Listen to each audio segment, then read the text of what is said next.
তোমাদের পাশেই আছি, হৃদয়ের কাছাকাছি। জীবনের পথ সোজা নয়, আশা নিয়ে নিত্য বাঁচি।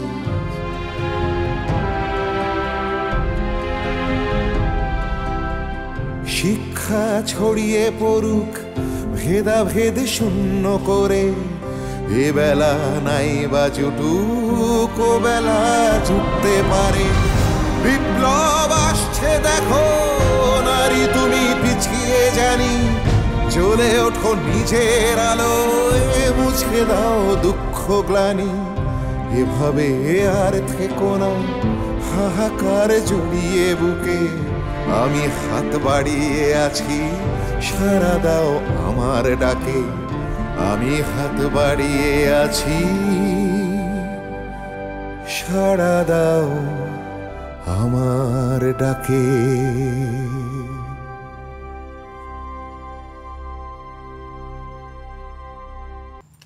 ততদিন পর্যন্ত এই যন্ত্রণা আমাদেরকে সহ্য করতে হবে। আম্মা, জেঠি শিগগিরই চলো, নতুন ভাবে আবার ফিরে এসেছে। ফিরে এসেছে মানে? কি রে, কোনো অঘটন ঘটলো না তো? আমার তো খুবই ভয় লাগছে। আরে না না, এখানে বসে বসে কি সব কথা বলবে নাকি? চলো তো চলো, কি আর হবে, কিচ্ছু হবে না, চলো।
একটু ভেতরে চলো না, কিছু কথা আছে।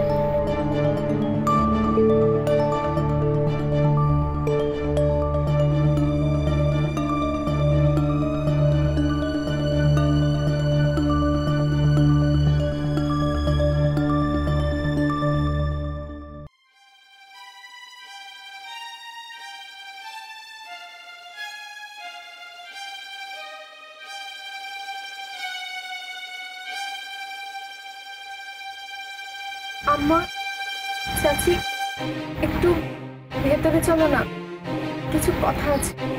কি হয়েছে? এমন করে ফিরে এলি কেন? এমন কি ঘটলো যে মাঝ রাস্তায় গিয়ে আবার ফিরে আসতে হলো? হ্যাঁ গো ভাবি, বলো না কি হয়েছে। তোমার কি শরীর খারাপ? আচ্ছা, তুই কিছু না বললে আমরা বুঝবো কি করে? মায়ের অসুখের খবর পেয়ে সাত তাড়াতাড়ি করে না খেয়ে না দিয়ে রওনা দিয়ে দিবি, আবার এতটা পথে ফিরে এলি কেন? কি হয়েছে বল না। তোমার মাথায় আবার সমস্যা আছে নাকি? এত দেখে শুনে লেখাপড়া জানা বউ আনলো, তারও আবার দোষ বেরোলো গো। হায় আল্লাহ, এখন কি হবে? এ বাড়িতে একজনকে নিয়ে নাজেহাল অবস্থা, এখন আবার আরেকজন জুটলো। আহ বৌমা, চুপ কর তো। তোমার মতামত কেউ চায়নি, যা বোঝো না তা নিয়ে কথা বলো না, যাও এখান থেকে। জিনে পুঁতে ধরেছে গো, জিনে পুঁতে ধরেছে। আমি হঠাৎ করে বলতে পারি, ওই রাতবির চুল খুলে ঘুরে বেড়ালে আর ভর্ষণের পুকুর পাড়ে বসে গান গেলে এমনই হয়। ও তো কোনো ধর্মকর্ম মানে না, ওকে জিনে ধরবে তো কাকে ধরবে? হ্যাঁ, আমাকে চুপ করে লাভ নেই, আমি তো এখানে থাকবো না, থাকবে তোমরা।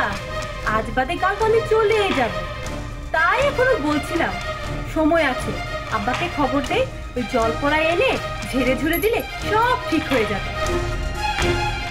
ভালোর জন্যই বলছি, না পছন্দ হলে না শুনবে, আবার কি হয়েছে? তোমার যদি আর কিছু বলার থাকে তো সেটাও বলে নিতে পারে।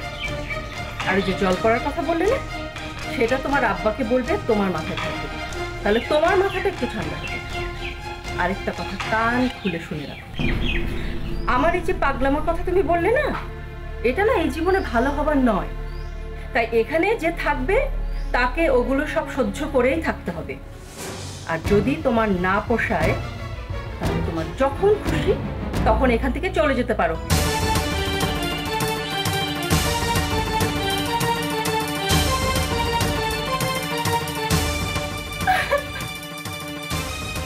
একটু চুপ করো সবাই।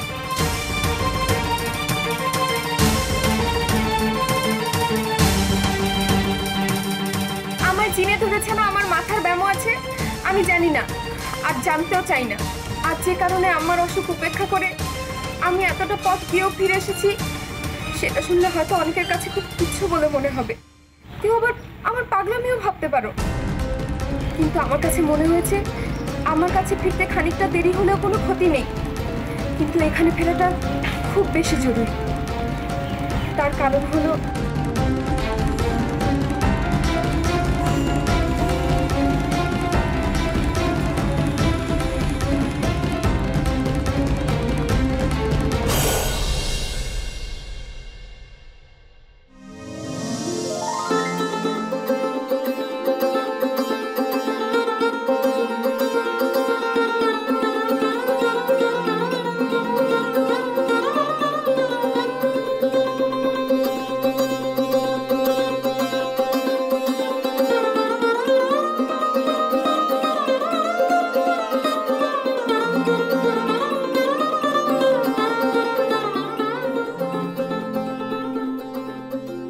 চল মা,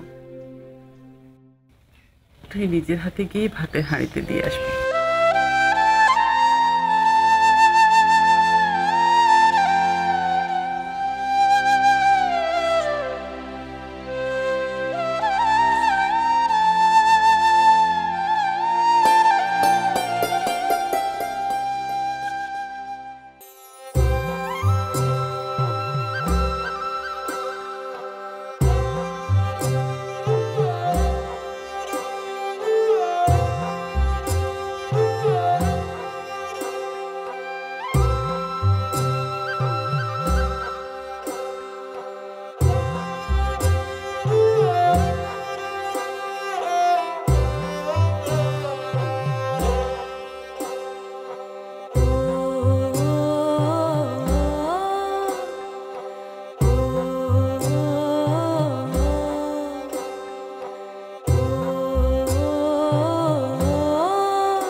আমি সারা জীবন আল্লাহর কাছে কৃতজ্ঞ থাকবো। তুই আমার লক্ষ্মী মা, সারা জীবন যেন তুই আমার সংসারটাকে এইভাবে ভরিয়ে রাখতে পারিস।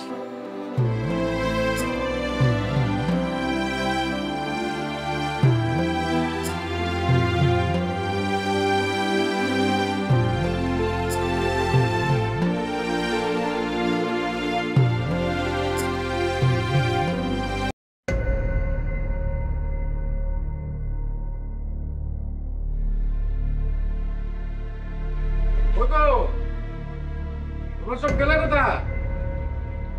বৌমা ফিরে এলো কেন?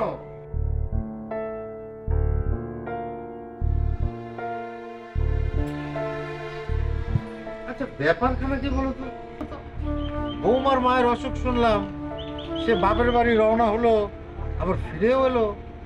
কি এমন কাণ্ড ঘটলো যে বৌমার মায়ের অসুখের চেয়ে বেশি জরুরি আবার ফিরে আসতে হলো?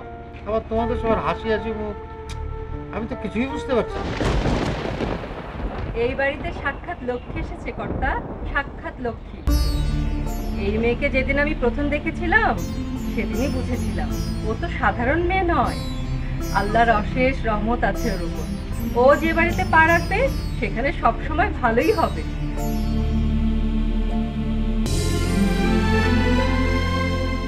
আচ্ছা সেটা না হয় বুঝলাম, কিন্তু হেয়ালি রেগে কি হয়েছে সেটা বলো। আজ সকালে যখন ও চাল ধুচ্ছিল তখন ওর মায়ের অসুখের খবরটা আসে। ও তো সাত তাড়াতাড়ি করে ওই অবস্থাতেই কোনো রকমে তৈরি হয়ে রওনা দিয়ে দিল। মাঝপথে গিয়ে দেখে যে ওর হাতে চুরিতে একটা চাল আটকে আছে, আর তক্ষুনি পালকি ঘোরাতে বলে। কারণ গৃহস্থ বাড়ির মাপা ভাতের চাল যদি একটাও বাইরে যায় বা যদি নষ্ট হয় তাহলে সেই বাড়ির অনেক অকল্যাণ হয়। সেই চাল ফেরত দেওয়ার জন্যই ও ফিরে এসেছে।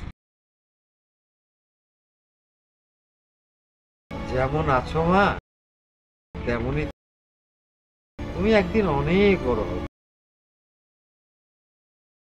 আমার আব্বা বলে এমনভাবে চলবে যাতে তোর পাশের মানুষগুলো তোর কারণে সবসময় ভালো থাকতে পারে, তোর কারণে যাতে তাদের কোনো অমঙ্গল না হয়।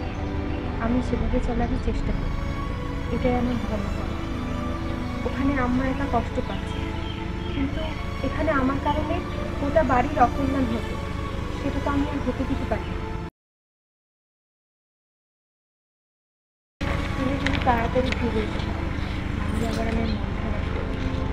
আমারও তো করি, আমি যাবো আর আসবো, তুমি কিন্তু সাবধানে থাকবে।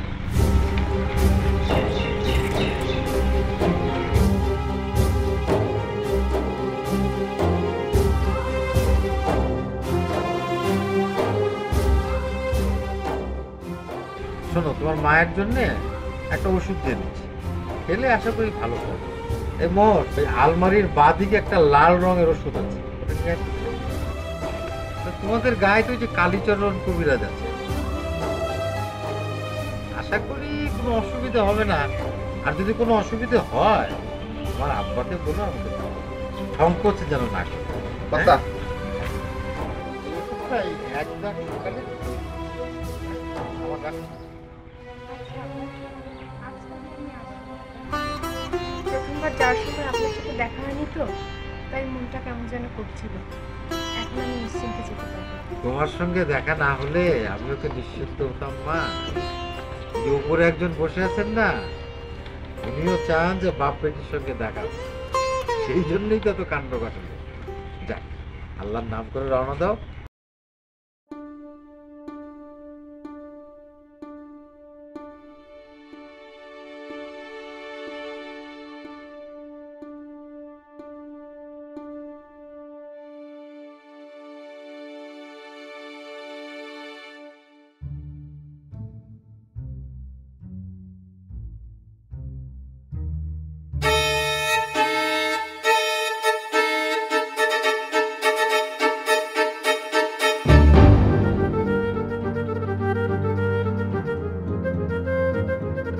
আমাদের কথা তো কোনোটাই কানে নেয় না, ভুলের কথা তো ফেলতে পারবে না, ও ঠিকই তাকে সিধে রাখবে।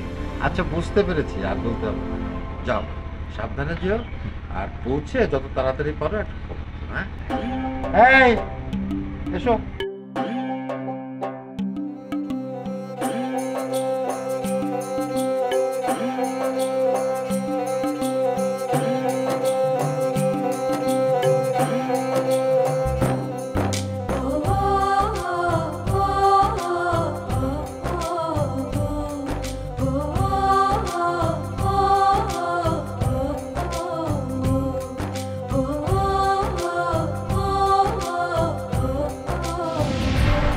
মনে হয় পাঠশালা নিয়ে কোনো সমস্যা, কালই দেখা করতে বললেন।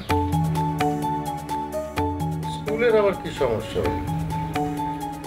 বুঝতে পেরেছি, মেজ মল্লিকের কোনো কাজ হবে।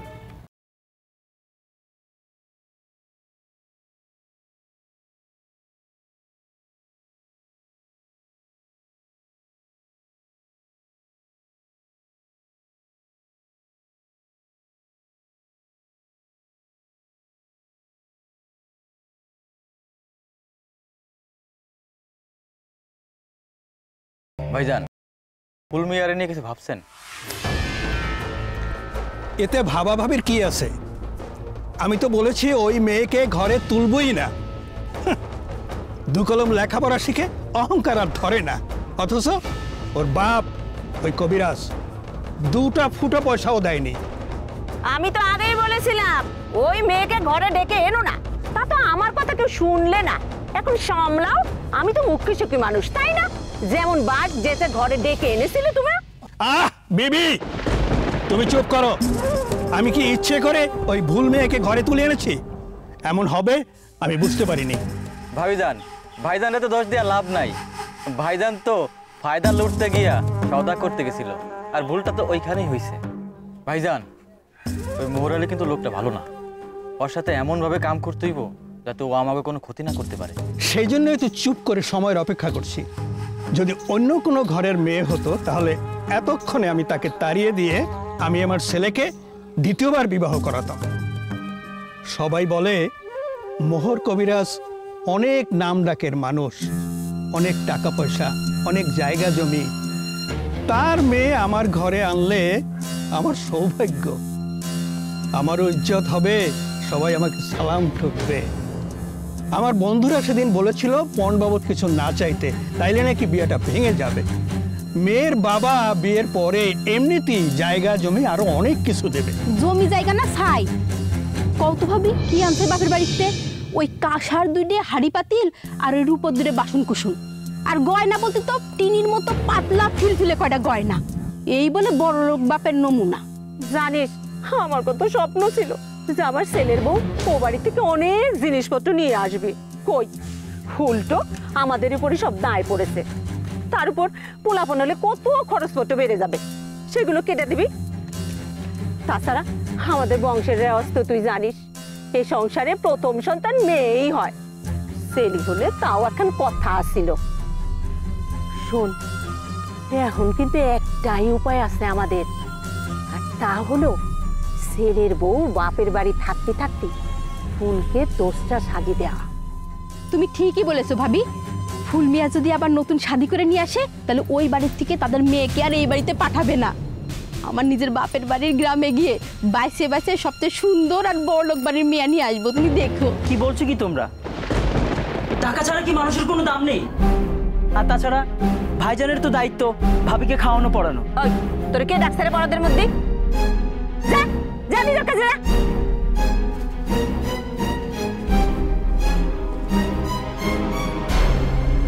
আসো আসো ফুল, তোমার কথাই হচ্ছিল। আমি তোমাদের চা নিয়ে আসি, দাঁড়াও। আমাকে নিয়ে কথা? আমাকে নিয়ে আবার কি কথা? আরে আয়, সবে রোদ থেকে এলি, বস, মাথা ঠান্ডা করে তারপর বলছি। না না, আমি ঠিক আছি। আমার একটা কথা ছিল, যদি অনুমতি দেন তাহলে বলি। এমন কি কথা যে অনুমতির প্রয়োজন? সহজভাবে বললেই তো হয়। অনেক দিন হলো ও বাড়ির কোনো খোঁজ নেই, আর অন্তরের শরীরটাও ভালো নেই। তাই ভাবছিলাম আগামীকাল যদি তার সাথে একটু দেখা করে আসি। কোনো প্রশ্নই ওঠে না। তোমাকে নিয়ে আমরা অন্য কিছু ভাবছি, সে কথা পরে হবে। একটা কথা জেনে রেখো, এখন থেকে ওই নাম আর কোনো দিন তুমি মুখে আনবে না। কথাটা মনে থাকে জানো। যাও, নিজের কাজ করো গিয়ে।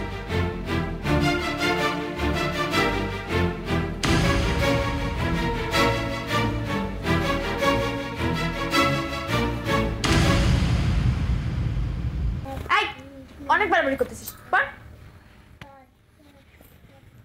আরে পার মরতে যা, কত ডাকবো আমাদের জন্য এনেছো। হ্যাঁ, ঠিক আছে বোন, খেয়ে আসবে বলে সেটা গেলি, আর এত ফোন লাগলো তো রাখতে। কতগুলো পাচন করতে হবে খেয়াল আছে? আর সময় মতো দিতে না পারলে তো রোগীর ক্ষতি হয়ে যাবে। কোত্থেকে পেলে গো? এ তো অনেক বড় বড় ডাব। তোমার কাছে নিশ্চয়ই অনেক পানি হবে দেখে মনে হচ্ছে। বাবা, কি বিশাল ডাব গো! তা মোহন, তোমার কাছে ডাবের পানি মিষ্টি তো নাকি নোনতা? আহ, তোরা পারিসও। দেখ তো মনে চেহারার দিকে তাকিয়ে কেমন লজ্জায় লাল হয়ে গেছে। আমি কেমন করে জানবো এ ডাব নোনতা না মিষ্টি? নিজেরাই খেয়ে দেখেন।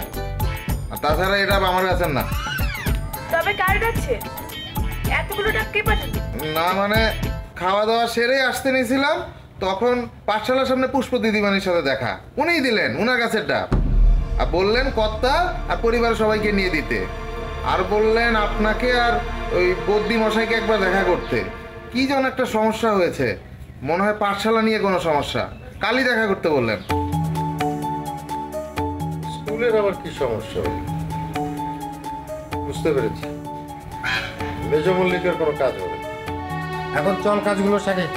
কথা আমার এটা সন্দেহ হয়েছে, ওই মেজো মল্লিক হইব। এই শালারে যতদিন না পর্যন্ত আমি কাবু করতে পারতাছি আমার শান্তি নাই। আগে পাঁচজনগুলোকে কাবু কর, তারপর মেজো মল্লিককে করিস। আর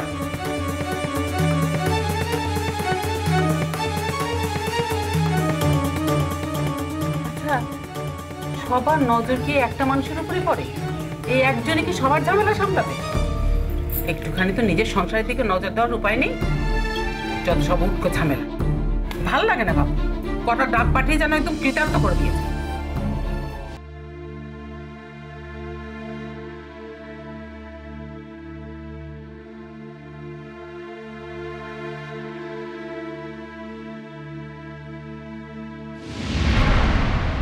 ওফ, এটা কোনো কথা? পায়ে হেঁটে 5 ক্রোশ, এত দূর পথ, একটা গরুর গাড়ি পর্যন্ত নেই।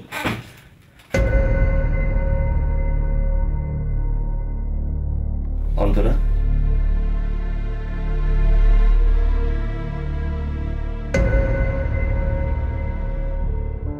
কি হয়েছে অন্তরা?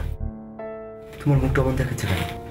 কই কিছু হয়নি তো। কিছু হয়নি বললেই হলো? আমি জানি কিছু হয়েছে। আব্বা আম্মা কিছু বলেছে না? আচ্ছা, আমাকে একটা কথা বলতে পারো? আমি লেখাপড়া জানি, এটা কি আমার অনেক বড় অন্যায়? আমার আব্বা কবিরাজ, এই নিয়ে সবসময় আমার কথা শুনতে হয়। আচ্ছা, আমাদের বিয়েটা তো সবকিছু জেনে শুনেই হয়েছিল, তাহলে এখন এত কেন কথা শুনতে হয়? দেখো অন্তরা, তুমি তো এই বাড়িতে অনেকদিন ধরে আছো। তুমি কি এখনো বোঝো না কেন ওরা অমন করে? ওরা ওদের সকল না পাওয়াগুলোকে অন্যের উপর চাপিয়ে দিতে পারলে, কাউকে কটু কথা বলে কষ্ট দিতে পারলে ওরা শান্তি পায়। কিন্তু তুমিও তো কখনো প্রতিবাদ করো না। আমি তো তোমার স্ত্রী, এতটুকু কি আশা করতে পারি না? নিশ্চয়ই পারো, তোমার চাহিদা তো অন্যায় নয়। কিন্তু কেন যেন আমি আমার বাবা মার কথার উপর কথা বলতে পারি না। কিন্তু বিশ্বাস করো, এই পৃথিবীতে তোমার চেয়ে ভালো আর কাউকে পাসি না। তুমি আমার হৃদয় সর্বস্ব জুড়ে আছো অন্তরা। আমি তো তোমার ভালোবাসার শক্তির জোরে এই বাড়িতে পড়ে আছি, কিন্তু তুমি আমাকে কথা দাও সারা জীবন এভাবে ভালোবেসে যাবে। আমি তোমার ভালোবাসার নৌকায় বসে জীবনের সমস্ত ঝড়ঝাপটা পেরিয়ে যাব। অন্তরা,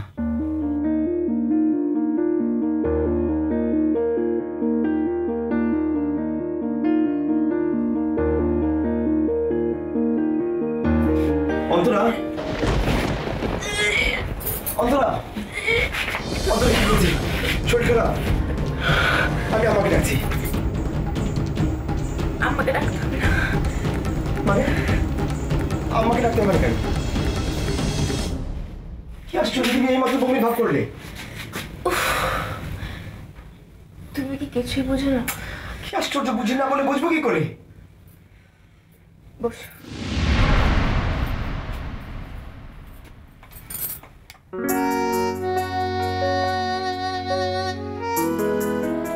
সত্যি আমি আমার কানকে বিশ্বাস করতে পারছি না। তুমি, হে আল্লাহ, তোমার অশেষ মেহেরবানি। অন্তরা, তুমি আজ যে আমাকে সুখের খবর দিলে, আজ আমার জীবনের সবচেয়ে সুখের দিন। কি হচ্ছে কি? তুমি চিৎকার করছো কেন? বাড়ির সবাই শুনতে পাবে। আমার বুঝি লজ্জা করে? আরে শুনুক, জানুক, তাতে আমার কিচ্ছু আসে যায় না। আমি বাবা হচ্ছি, এটা আমার জীবনের চরম পাওয়া, আর আমি চিৎকার করবো না। অন্তরা,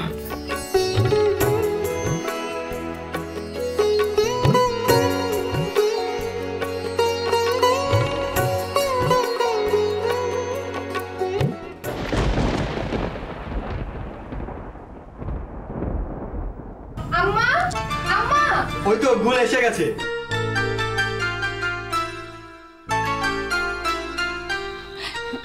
মা তুমি কেমন আছো? আমি এখন অনেক ভালো আছি মা, তোকে দেখার পরে আমি অনেক ভালো আছি।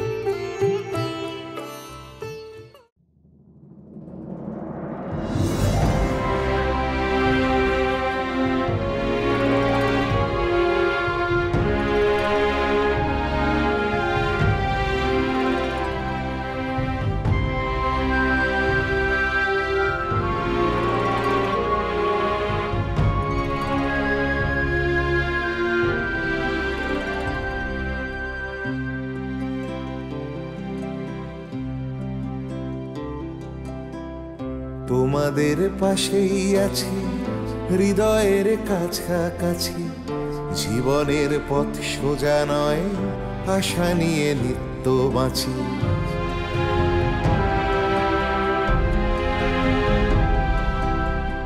তোমাদের পাশেই আছি হৃদয়ের কাছাকাছি, জীবনের পথ সোজা নয়, আশা নিয়ে নিত্য বাঁচি।